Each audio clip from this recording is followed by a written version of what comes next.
அன்பான சகோதர சகோதரிகளே, தேவ பிள்ளைகளே, கிறிஸ்துவின் மனவாட்டிகளே, உங்கள் அனைவருக்கும் நம் ஆண்டவராகிய இயேசு கிறிஸ்துவுடைய கிருபையும் சமாதானமும் நம்மில் என்றும் உண்டாயிருப்பதாக. ஆமேன்.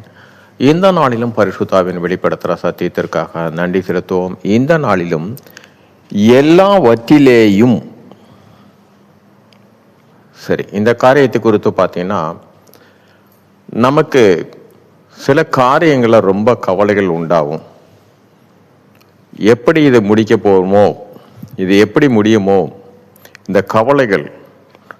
ஏன் இந்த கவலை வருதுன்னா, நம்ம சுயமாக நம்ம சிந்திக்கும் போது இந்த கவலைகள் வரும்.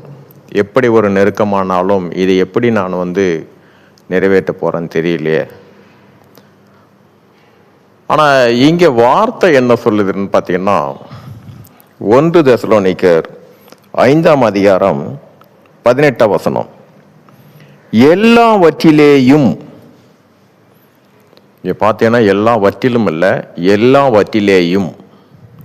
இந்த எல்லாவற்றிலேயும் ஸ்தோத்திரம் செய்யுங்கள், அப்படி செய்வதே கிறிஸ்து இயேசுவுக்குள் உங்களை குறித்து தேவனுடைய சித்தமாய் இருக்கிறது. இங்கே காரியம் பார்த்தீங்கன்னா, எல்லாவற்றிலேயும் பார்த்தீங்கன்னா குறைவுகள். நமக்கு குறைவுகள் இருக்கும்போதும் ஸ்தோத்திரம் செய்யணும். அது எப்படி முடியும்? குறைவாக இருக்கிற இதில் எப்படி ஸ்தோத்திரம்? அங்கே என்னோடைய காரியம் பார்த்தீங்கன்னா, அந்த குறைவாக இருக்கும்போது நம்ம ஸ்தோத்திரம் செல்லும்போது என்ன ஆகும் என்றால், அந்த குறைவுகள் நிறைவாவதற்காக தான். அதே போல நமக்கு சகலத்திலும் ஒரு குறைவு இல்லாத இருக்கிற நேரத்திலும் சரி, அதற்கும் ஸ்தோத்திரம். ஏனென்றால் எவ்விதத்திலும் குறைவு இல்லாமல் ஒவ்வொருவரும் தேவன் அவ்வாறு தான். தேவனுடைய சித்தமே அதுதான். இங்கே நம்ம பார்த்தீங்கன்னா, ஒரு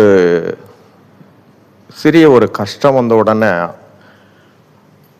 நம்மளால் அதை சொல்ல முடியுமான் போது பார்த்தீங்கன்னா, அநேகருடைய எண்ணங்கள் இருக்கும், இவருக்கு அப்படி ஒரு சூழ்நிலை வந்தால் தெரியும்னு.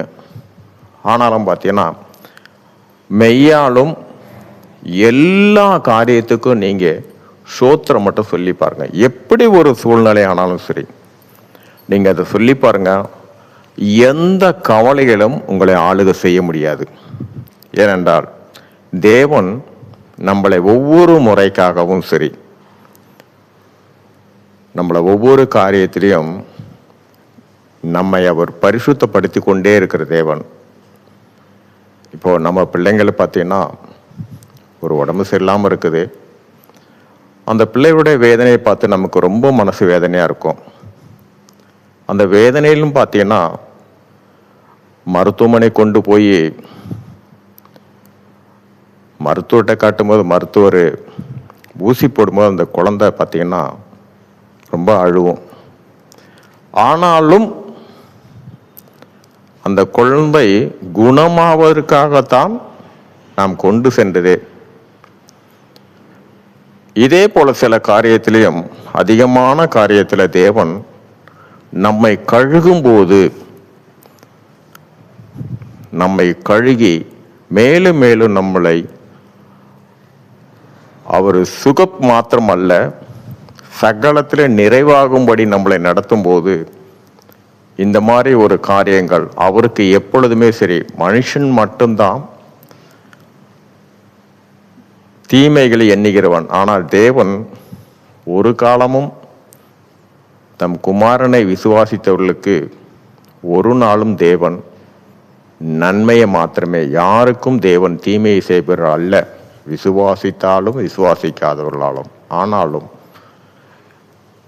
ரட்சிக்கும் போதே நம்மளை புத்திரர்களாக தான் தேவன் தெரிந்து கொண்டது.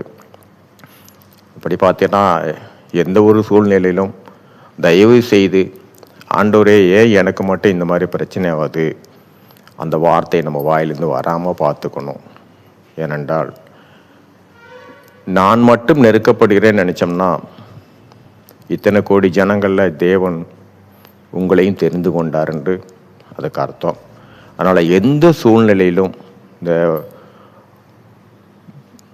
இந்த வருடத்திலேயாவது இனி வரும் காலங்களிலாவது எல்லா காரியத்திற்கும் ஸ்தோத்திரம் மட்டும் செய்து பாருங்க. தீமை நன்மை என்று எதுவுமே இல்லை தேவனுக்கு. தேவனுக்கு எல்லாம் பரிசுத்தம்தான். நம்ம அந்த மாதிரி ஒவ்வொரு காரியத்திலும் இந்த ஸ்தோத்திரம் செய்யும்போது என்ன, கண்டிப்பாக அந்த உலகத்துடைய கவலையோ நம்மளுடைய தேவைகளோ எதையுமே சரி, எதையுமே நம்ம ஆளுகை செய்ய முடியாது. சரியான நேரத்தில் சரியாக அந்த காரியங்கள் நடந்து கொண்டு இருக்கும்.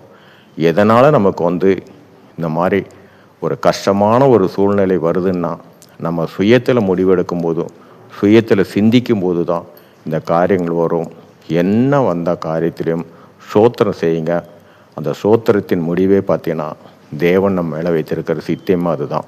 சரி, இந்த நாளுக்காகவும் நம் பரிசுத்தாமை வெளிப்படுத்தின சத்தியத்துக்காக நன்றி செலுத்துவோம். இந்த காரியத்தின் மூலம் எல்லாவற்றிலும் மூவரிலும் ஒருவராக இருக்கிற தேவனே உம்முடைய நாமம் ஒன்றுக்கே மகிமை உண்டாதாக. ஆமென்.